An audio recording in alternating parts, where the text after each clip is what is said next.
75/16. Ito naman, stock height na pinihit lang ata ng as 1 inch para umangat ng konti. This is a 2.5 inch. So ito basically yung comparison. From here, kitang-kita nyo na guys yung difference ng height. Ito yung sinasabi ni John ng Black Marble. Yes. This was only released in 2003, but I don't have the exact figures kung ilan talaga yung nirelease na may Black Marble, but I know na nirelease lang siya in the early 2003 and tapos hindi na binalik again. So 1 year lang siya lumabas? Yes, only 2003. So Black Marble siya all throughout. Actually, para siyang marble, no? Black Marble. Yes, parang yung Black Marble ng Fortuner. Ay, oo. Yeah.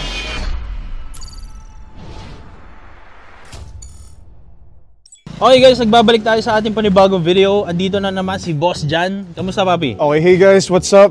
Welcome back. So ngayon magkakaroon tayo ng quick in-depth comparison, okay, ng dalawang different builds ng Pajero. So dito, yung vinlog ni Mosing Ed. This is actually a PHDM with a twist. Okay, so nilagyan niya ng mga Jaws accessories. Meron siyang Jaws skid plate, Jaws Victron mags wrapped in BFGs. So ano na siya? Basically clean local build na may naka-bolt-on na Jaws parts. Now, to your right, ito naman yung actually this is a new project na I've had for just few months. Ito naman, parehas lang siya kay Ed. Local PHDM din siya, pero with the twist. So this one naman, we made it into an overland build. So nakuha ko na siya more or less ganyan na. Lifted na to. Yeah, so lifted na siya nung nakuha ko. Okay, and it has these bolt-on parts. So what makes or sets this FM aside sa iba is of course yung mga rare accessories na nakakabit. So let's start with the bumper. So kung titingnan nyo yung local, itong dalawang Pajero na nandito, so they're porting plastic bumpers lang, pati nandun. Okay. They're all plastic. Ito naman, meron siyang ARB, aluminum series. Alam ko aluminum series tawag dito eh. Ano siya, steel bumper. So this is retrofitted.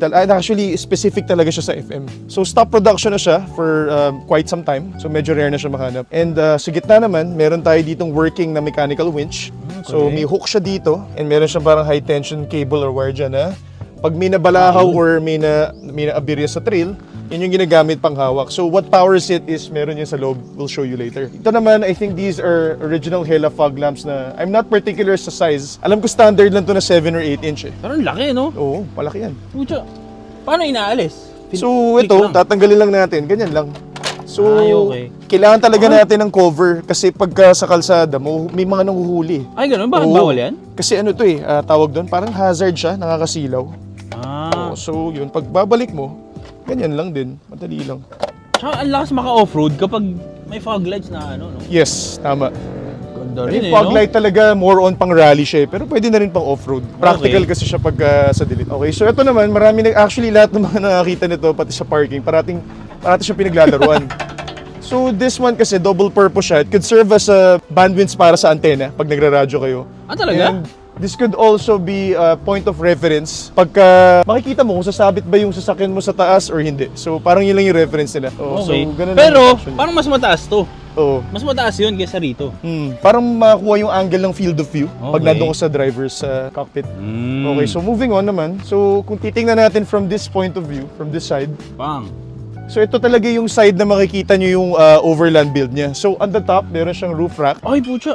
Ito ba yung pag ganun? Yeah, roof rack siya na buo. Parang ang lagayan ng Eurotex na foam yan eh.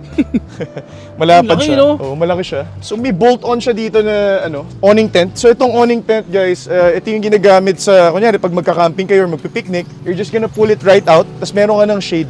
So naka-bolt-on lang siya dito sa, aluminum series na roof rack. So ito ARB din? Yes, ARB din siya. And ang maganda sa kanya, naka-allen lang yan. So, talagang design talaga siya for the FM. Naka-clip lang siya dito sa rain gutter. So itong rain gutter, sturdy enough Iba yan, yeah. Oo. Tsaka magaan yung roof rack. Aluminum kasi siya eh. So pakita ko yung branding nito guys sa likod. It's right here. So, ayan. Aluminum series. Aluminum series siya. Oo. Maraming fabricated, pero yun nga lang ang downside nun. Yung iba, hindi masyadong hapit or mabigat, which is not economical. So, starting here ulit sa harap. So, kung papansin nyo na guys, nag-delete tayo ng stepboard. So, kaya tayo gumawa ng ganyan para ma-accommodate natin yung tires kasi nagra-rub. Naka-incorporate kasi yung mud flap sa stepboard at para makakuha rin natin yung parang tall height na clearance. Okay. Kasi nonsense, tama siya kumbaga, no? Oo, para mas mataas yung ground clearance. Ground clearance, okay. So, yung rims niya nga pala, Ganda nito. So ito, ako mismo yung pumili na to. I replaced the rims the moment I got the car. These are Raguna ZZYZX na 2-piece. Alam ko polished to. Hindi ko alam yung material ng mags niya. Basta polished chrome finish siya. So I think it's a 16x8 na 2-piece. And it's wrapped in Cooper Discoverer STT Pro na tires. That's 285/75/16. I think 33s ata to eh. For me, ito na yung pinaka sagad for the FM. Kasi pag nilakihan mo na sobra, babagal na yan, tsaka it's not gonna look that good anymore for me. Pero kapag nagpalit ka, Papi, ng malaking gulong, ramdam talaga na bumigat. Yes, ramdam mo yung bigat. Pero since manual naman to, yung torque niya talaga okay. Dalan-dala niya. Okay. Mabigat siya sa arangkada konti, pero ano naman, once naka-take off, ayos na. Okay. Oh, and by the way guys, ito nga pala, I'm gonna show you guys something here. So, ano to? Ayan, shoutout nga pala kay Mossing Hands. By the way guys, locally made to ah. So this is a local brand. Ito yung Raid Mud Flaps. It's made out of, para siyang gloss material na polyurethane. All-weather, kahit mag-rub yung mga gulong mo dyan, di siya masisira. So basically, yung theme nito, para siyang rally mud flap eh. Oh, ganda. Okay. Locally made lang yan guys, so hit them up. I think there's their raidsports.ph. Follow nyo sila sa IG para you guys could get some inquiries on that. Sa likod, yeah, yun, binuura lang din natin yung, yung Raid Mud Flaps dyan. Seamless siya. From this angle, seamless lang siya. Yan. Ang lakas maka-off-road, maka-safari type, no? Kapag ditong angulo eh. Oh, yeah. Papi, curious lang ako, magkano ba yung mga presyohan ng price range yung mga ganito? Alam ko online may mga nagbebenta pa nito eh, kasi ito bago to, yung awning. I think sa ARB, pinakamura ata nila, I think it's around 20 to 30. Para sa shade? Branded naman kasi, tsaka matibay guys. All weather Okay. yan. Tapos kung titingnan nyo rin yung ilalim dito, so lifted siya na 2.5 inches. Ayan, bagong undercoat yan. Rin natin yung harap. Ayan, Undercoat. Yep. It was rusting. Yes guys, practical upgrade din yan. Mag-undercoat din kayo at saka rust-proof. Para pagdadaan kayo sa putik, baka may konting salt yun eh. So it could contribute din sa pag-rust. So yun. Oh. Tsaka Papi, yung mga lift kit, paano nangyaring lift kits? Okay, marami namang lift kit na available. Pero sa FM kasi kadalasan 2 inches na lang eh. So ang ginawa natin dito, actually I got it lifted na. But I've heard what the previous owner did is nag-oversize siya ng shocks para mas mahaba yung travel. Hindi ko alam ng particular shocks na nakakabit. Pero meron siyang alam ko yung springs na nilagay dyan sa likod is patrol springs. Patrol. O galing sa Y61 ata if I'm not mistaken. Para mas mahaba yung travel niya pagka mag-impact at mas mataas yung ride height. Mas comfy din.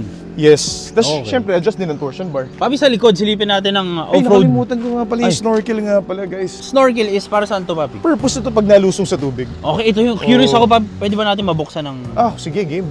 Ito ba yung nakakonekta sa intake? Oh, sa filter. Actually, curious ako saan nakakabit to eh. Sige, tingnan natin. So pagbubuksan niyo yung hood. Okay, so ito lang naman siya. All stock. Ang makikita niyo lang dito na medyo kakaiba is this one. Ano to? Parang ampli yata ito sa sounds eh. Okay. So may parang konting sound setup siya. Pero aside from that, everything else is stock. So, saan nakakonekta yung snorkel? Dito. Okay. Yan, dito nakakonekta yung snorkel. Yan yung magsiserve as your airbox. Diyan papasok yung hangin once na lumusong ko sa baha. So, yung filter, yan na rin, kumbaga. Parang ganun, oh. Bakit? Kadalasan ba mamamatay ang isang kotse kapag pinasukan yung di ba? Yun, di ako ganun ka pagka, syempre, masasakal pag di siya nakakuha ng air. So, mamamatay. So, dito talaga sa snorkel papasok. So, ibig sabihin, itong buong kotse, pwede mabasa hanggang May wading depth siya, pero syempre ayoko gawin yun. So ito pang picture lang to guys. Yung setup na ginawa dito, well for me, talagang ang purpose ko dito is for camping lang and konting overland lang na trail. Hindi naman yung hardcore kasi luma na rin yung mga sasakyan natin and magastos talaga if you're gonna keep preparing yung mga under chassis na components. Try ko na, pero ano lang talaga, light lang. Kasi ayoko rin talaga kawawa yung mags, magagasgas, tapos yung pangilalim. Sa bato-bato, no? Magpapalit ka ng mga niyan, stabling, tie rod, bushing, o ano. Yun ang intake niya. Yes, there you go. So originally, dito nakalagay, di ba? Ito yung airbox niya talaga eh. So ito wala na, wala nang laman. Pagka may laman pa rin to. Nandito yung pinaka-filter niya. Pero yun nga lang, dito na siya higop ng hangin once inano mo sa tubig. Okay. Papi, since nandito na tayo, ano ang usually nagiging issue ng Pajero para naman sa'yo? Okay, so tulad nga na sabi ko before, it's either cooling system, fuel system. Minsan sa turbo nagkakaproblema rin yun pag naglalangis. Pag may mga seals na nagwe-wear out through time. And of course, pagka hindi ka na nag-change ng regular interval ng oil, minsan natutuyuan yung makina. Basic lang. Every 5,000, just do the routine maintenance of changing the oil, pati yung mga fluids and yung filters regularly, and you're good to go. Ganun lang kadali mag-maintain. Okay. Ano meron dito sa likod na? So ito, naglagyan ko lang. Kasi may antena siya guys sa harap, diba? So since mukha na siyang laruan, kinumpleto ko na ng may Lego tag. So ito lang yung likod niya. Tulad lang din ng Ang laki, FM ko na gray. Yeah, tulad lang ng FM ko na gray, delete lang tayo ng seats. Tapos, ayan. By the way, little trees, baka naman. Wala pa rin PM. Oh, wala pa rin. Wala pa rin. Guys, yan. Nakailan na little trees naman. Oh, ano yan? 5 yan, guys. Titingnan niyo. Rocking little trees all the way. 169 pesos lang ata, tatlo. Meron silang sulit pack. Kunin nyo na guys. Ito nga pala guys, yan, minat black ko lang siya kasi yung rear bumper, sobrang rare na nun wala na mahanap. Pero ito ARB din. Hindi, ano lang yan. Ito yung stock bumper niya, minat black ko. Tapos nilagyan ko na rin ng sticker. Okay. Para lang mag-match sa harap. O, tapos yan, may fifth spare. Tapos, binlockout lang natin yung trim all throughout para uniform. Ang stock is chrome. Yes, parang kay Ed. Titignan mo. Okay. Ayun chrome Actually, ang ganda sa angle na itong titignan mo from here. Bago natin ituloy ang ating video, gusto ko muna i-share sa inyo na favorite nating betting site which is ang 1xBet is doing improve na ngayon 2024. So ngayon 2024 dahil nga meron na silang sariling application sa phone, syempre mas madali na mag-cash in and mag-cash out. At syempre mag-deposit para makapag-bet tayo. So paano nga ba i-download yung 1xBet? Search nyo lang sa Play Store or sa App Store. Android or iPhone, meron niyang application sa phone. So punta lang kayo sa App Store or sa Play Store nyo, search nyo lang dyan 1xBet, tapos lalabas yung window na yan. Share ko lang sa inyo guys, dati kasi wala silang application sa phone. So ngayon, syempre mas madali na. And syempre, mas reliable to kasi hindi na kayo magkiklik ng kung ano-ano pang link. Anyway, meron tayong voucher para makatanggap kayo ng $100 from 1xBet. And from me, no? So papakita ko mamaya kung paano nyo malalagay yung voucher natin. Lalagay nyo lang rich potato, tapos makukuha nyo yung $100 na voucher na parang panimula kung tawagin. So first deposit nyo, lagay nyo yung voucher na rich potato, tapos makukuha nyo yung $100 na yun. Anyway, kapag na-download nyo yung application na 1xBet, mapupunta kayo sa page na to. So tara! So napakadali lang mag-register dito guys. Siyempre click nyo lang yung green sa taas, register. Tapos sa code dito may lalagay yung phone number mo. Ito rin yung gagamitin mo pang login mo. Tapos dito nyo magagamit yung rich potato na code. Siyempre $100 yan guys na bonus diyan. Pesos, dollars yan. So napakadali lang mag-register. Makakapag-bet ka na agad. So siyempre kailangan mo maglagay muna ng pera para makapag-bet ka dito sa betting site. Kaya nga siya betting site, diba? So maganda sa betting site na to, sobrang daming laro. Siyempre meron dito football kung fan ka ni Messi o ni Ronaldo, tennis, meron din. At syempre, yung paborito ng Pinoy, hindi mawawala talaga dyan yung basketball. Pwede ka tumaya dito, NBA, PBA, at kung ano-anong liga pa. Yun ang maganda dito sa 1xBet, sobrang daming varieties ng mga laro. Sobrang user-friendly ng app na to, so hindi ka talaga malilito, hindi ka maliligaw. Subukan nyo na tong 1xBet, wala namang masama pag nagtatry. Alay mo, kayo na yung susunod na swerte. Actually, ang ganda sa angle na itong titignan mo from here. Kitang-kita mo talaga yung comparison ng height. Ayun okay. So guys, ito more or less, ganito yung stock.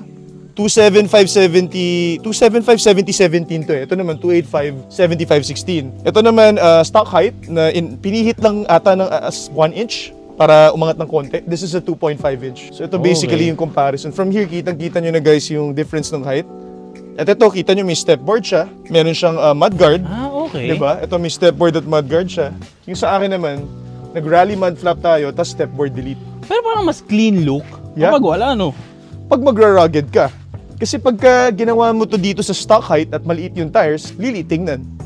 So magdi-delete ka, malinis na look pag mag-oversize ka ng tires at maglilit ka na mataas. Okay. Pwede rin nga, Diba? ano? Ito, chrome guys yung stock. Sa akin naman, kung titingnan nyo yung mga trim, they're all blacked out. So itong mga ginawa namin na to, these aren't specific period correct builds. So ito lang talaga yung mga build na may konting inspiration. Ito sa Jaos, ako naman sa Overland na may pagka-Australia na build. So basically our own takes lang talaga. Ito, parang sumasahid ka na sa mud flaps o hindi pa? Ito, ang kagandahan dyan guys. Ito nga, by the way yung Raid nga pala, sabi ko nga, hindi siya nagagasgas. Kahit nag-flexible yan ano. Ayaw nga. Sagad yan flexible siya. So pagka nag-turn yung tire ko, natutulak lang siya pag ganun. Ayan, wala siyang kagasgas-gasgas. So guys, ganyan katindi Dikit yung... na ganyan katindi yung quality ng Raid mud flaps natin. Locally made yan guys, so support local, follow their IG account, raidsports.ph. Marami silang kulay, marami silang variation, and lakas makapogi. Kung titingnan mo dito, tingnan mo dito, papi. Bagay sa white sidewall na mags, Bam! Ayan mo naman, boy. Raid month Kadalasan flaps, si guys. Papi ang nilalagay red eh, di ba? Oh, may red din sila. Meron din meron silang din? blue, meron din silang flat black. Pero ako kasi, the color that best fits my theme is yung black. Since naka-blackout na rin yung mga trim ko, blacked out na rin yung mga accessories natin, ito na yung parang contrast na gusto ko. Kasi pag nag-red ako, parang medyo umay na eh. Hindi to guys, at chinelas na ginawang ha. Ano talaga, Guys, ano intended yan? talaga, no? High quality polyurethane yung material nito. Hit them up, guys. Raid Oy, Sports. sa interior tayo, Papi, silipin natin. Papi, matanong ko pala, ito, orig paint? Ito guys, more or less, alam ko parang pinatungan lang to ng clear coat. Nire-top coat. Parang ganun eh. Kasi ang lapit niya talaga sa original Monaco Red. So yung Monaco Red kasi specific for 4x4 manual, mga 4x4 variant nung 1999. Kumbaga rare pops. Yes. For 1999 lang siya na kulay. Pero ang 4x4 na Pajero, anong year lumabas? Ano lang, 98 to 99. 1990. So, kumbaga sa FD, ito yung Racing Blue. Racing Blue. Oh, yun yung 2.0S. Oh, Pero mas rare yung Racing Blue. Mas rare yun. 50 units lang yun.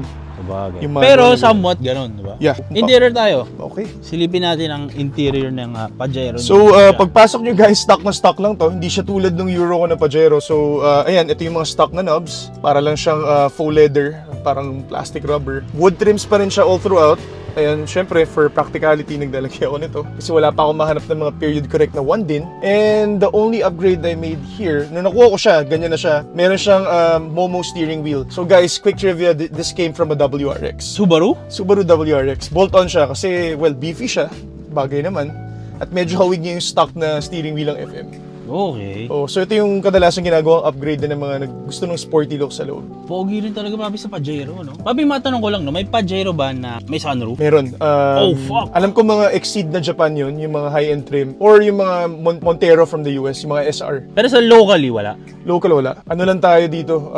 Actually, yun nga, di ba? Talagang stinrip down nila yung FM dito para mura siya mabenta because of the tax. Ginawa nilang 10-seater, tinanggal yung 4x4. Ganun talaga yung ginawa sa local Pajero para mas maging saleable siya sa market. Papi, ito yung sinasabi ni Edward kanina, na stock seats. Yes. Yung lukot. Yung lukot talaga. Okay. Mas ano nga to, no? Mas maganda kasi hindi siya, walang galaw, no? Yes. Firm siya, tsaka maganda yung bolstering ng stock seats. Parang Recaro Enjoy. Medyo ganun, no? Parang may Recaro na, alam ko may Recaro na para sa Pajero talaga eh. Hindi ko alam kung enjoy ba yun or no, pero more or less parang similar din, may bolstering din siya. Kasi ang Enjoy, Papi, isang medyo racing seat na comfortable eh, di ba? Old school yun eh. Oh. Old school. Ganda yun. Sipin mo, alisin mo to. Medyo, tapos gawin mong pwede na, kamukha. No? Okay. Tapos ang stock talaga ng Pajero, Paps, may mga wooden trim. Yes, mga Lahat wood ng trim. Pajero.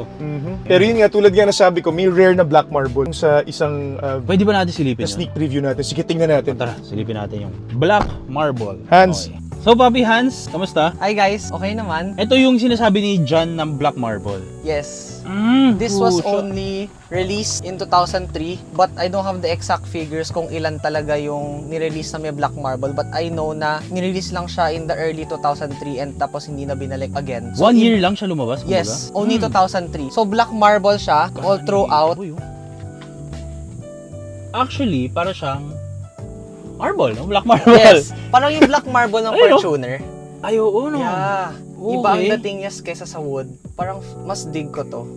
Parang unique. It's unique. Kasi medyo mas sleek siya tignan, no? Yes. Kesa sa wood, eh. Yes. Mas mayabang ang dating. Tsaka dito rin, guys, oh. Ito. Marble nga, no? Okay. And then, But this is ito, may rally art naman to. yes, this came from Casa. So, never pa to na re-upholstered. So, talagang from Casa talaga may rally art. Embossed seats talaga siya. Yan ang kasama dun sa Black Marble interior. Which is 2003 din. 2003 only. Ang Yes. rally art na to? Yes. Abo, so rare pala tong Pajero mo. Some might say yes. Okay. Pero, mas bihira ka lang makakita ng Black Marble sa daan. Puro wood lagi. Papi, since iba ang color nito, medyo maroon eh, no? Yes. Isa pa rin yun. 2003 din yun. Nag-start siya, ang Palermo Red, so 2003, since ang 1999, Monaco Red. Yung kagaya kay Kuya Jan. Yun ang unang red ng Pajero. Pero nung 2003, nag-debut ang Palermo Red hanggang 2008. So Palermo Red, medyo marami. Yes. Okay. Based on experience, 2003 at saka 2003 ng Palermo Red at saka 2008 ng Palermo Red is mid-different shade ng bahagya. Yung 2003 mas medyo dull ng bahagya, and 2008 medyo mas may spark, parang mas radiant yung ano niya, yung Palermo red niya. Ito kasi medyo dark no? Yes, medyo dark siya. Medyo pamaroon. Yes. So, ano pa ang pinagkaiba ng Marble Red Edition? Basically, Sa seats, para siyang launch edition ng Rally Art Edition sa Pilipinas. Since ito naka-Euro setup na ako, before when this was stock, Rally Art embossed seats, black marble finish, 2 din ang radio from Casa, naka-Rally Art overrider, at saka Rally Art 6 spokes na mags. And then merong side decal na Pajero sa gilid. Which is wala ngayon. Yes, wala na ngayon. Kasi since nag-Euro ka? Yes. Ah, okay. Shogun. Ito yung Euro specs, no? Yes. This is Euro specs. Pogi rin, no? Mabulong na, hindi ba for sale to? Ay, for keeps to, for keeps. Ikaw, anong kwento mo? Paano mo nakuha tong Pajero na to?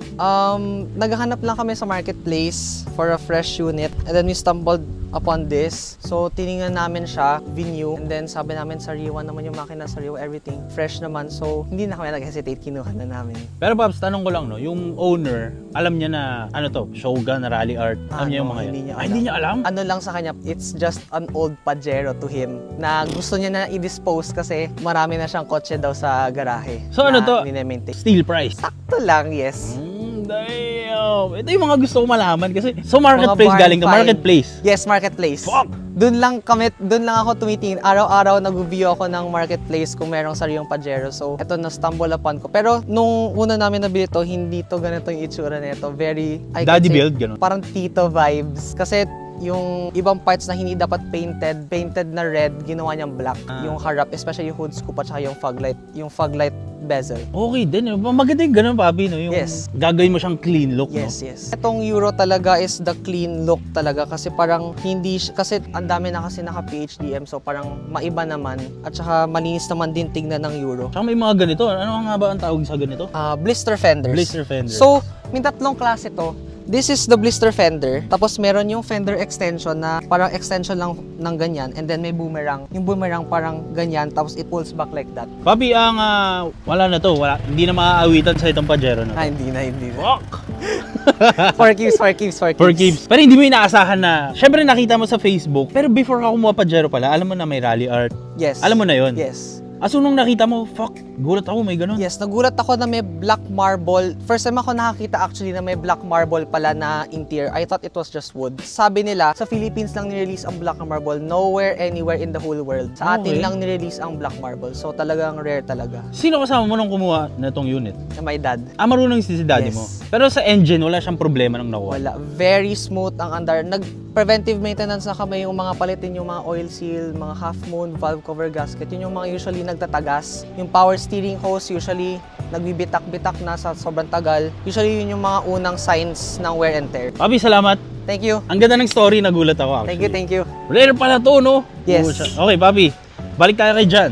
Cut, that's a wrap. Yun lang guys. I hope you enjoyed different takes and different builds of the Pajero. So, si Hans, si Ed, shoutout sa #Foglight guys. May mga shoutout para kayo? Shoutout na natin yung mga friends ko, like yung mga OG ko friends from high school. Colwin, Marcus, and Allen. Yan. Guys, nga pala, plug lang namin yung mga IG account ng kotse. This is Red Jero. Ito naman si Pajero.yt, RedRaguna.v45. Follow us on IG, guys. Oh, by the way, guys, pag naghanap kayo ng next built project na Pajero, I might consider letting this go at the right price. Okay? Alright.